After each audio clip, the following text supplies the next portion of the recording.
جو چیز خلاف عقل ہوتی ہے وہاں اعتراض کرتے ہیں لوگ، چونکہ ان کی عقل میں نہیں آتی یہ چیزیں۔ لیکن ایمان کا معاملہ یہ ہے کہ خلاف عقل پر ہی ایمان لانے کا نام ایمان ہے۔ خلاف عقل جو چیزیں ہیں جس کو قرآن نے بیان کیا، قرآن میں بہت ساری چیزیں جو خلاف عقل ہیں، مگر آپ کا اور میرا ایمان تبھی معتبر ہے جب ہم اس کو تسلیم کریں گے۔ جیسے قرآن کہتا ہے کہ جنت اور جہنم قریب قریب ہے، اور حدیث میں ہے کہ جنت اور جہنم کے درمیان 40,000 سال کا فاصلہ ہے۔ اب خلاف عقل ہے، وہاں کچھ ہے یہاں کچھ، تو ایمان یہ ہے کہ ہم دونوں کو مانتے ہیں، ایمان یہ ہے کہ ہم دونوں کو تسلیم کرتے ہیں۔ ٹھیک اسی طرح محمد رسول اللہ صلی اللہ علیہ وسلم جب واپس تشریف لائے، وہاں پر ابو جہل کو موقع مل گیا معراج، کہتے ہیں مسجد حرام سے نکلے، پھر بیت المقدس پہنچے، انبیاء کی امامت کی، آنے کے وقت جانے کے وقت بھی امامت فرمائی، آنے کے وقت بھی انبیاء سے ملاقات ہوئی، پھر لمبا تفصیلی واقعہ بیان کرتے ہیں۔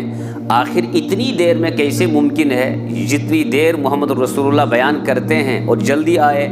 یہ تو مشکل ہے، یہ عقل کے خلاف ہے۔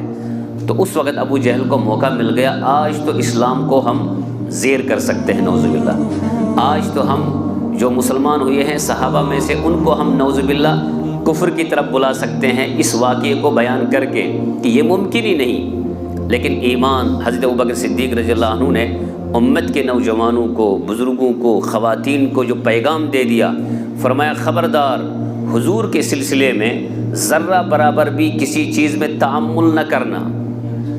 حضور علیہ الصلوۃ والسلام کی طرف سے کوئی بات آئی، کوئی قول آ گیا، حضور کا کوئی فعل ہے، خبردار اس میں یہ نہ کہنا کہ حضور کے اس قول کو اور فعل کو پہلے میں سمجھوں گا، اس میں لاجک کیا ہے، اس میں حکمتیں کیا ہے، تب جا کر میں مانوں گا۔ یہ ایمان کے خلاف ہے۔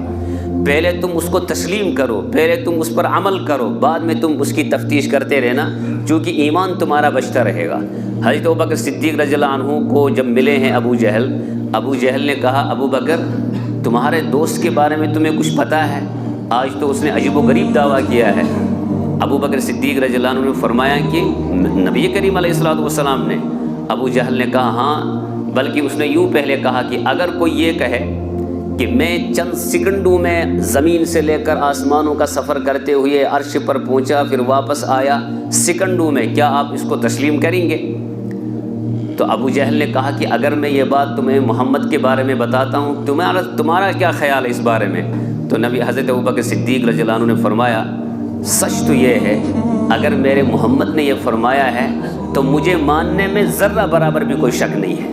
حضور نے فرمایا سچ ہی ہے، ذرہ برابر بھی اس میں کوئی شک نہیں ہے۔ ابو بکر صدیق کو سوچنے کی ضرورت نہیں پڑی، ابو بکر صدیق رضی اللہ عنہ کو اس میں سوچنے کی ضرورت نہیں پڑی کہ حضور نے جسمانی معراج کی ہے، حضور علیہ السلام نے اللہ سے ملاقات کی ہے، حضور علیہ السلام نے آمنے سامنے کی ملاقات جبرائیل سے کی ہے، اور جبرائیل علیہ السلام نے آگے جا کر ایک وقت میں ساتھ بھی چھوڑ دیا، فرمایا کہ میری یہ انتہا ہے، یہاں سے آپ کی ابتدا ہے، آپ جائیے یہاں سے تشریف لے جائیے۔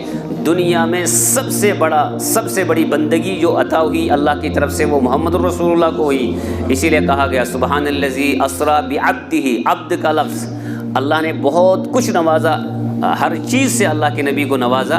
اس اعتبار سے ابو بکر صدیق نے امت کو پیغام دیا حضور کے معاملے میں ذرہ بھی تعامل نہیں کرنا، ذرہ برابر بھی شک میں نہ پڑنا۔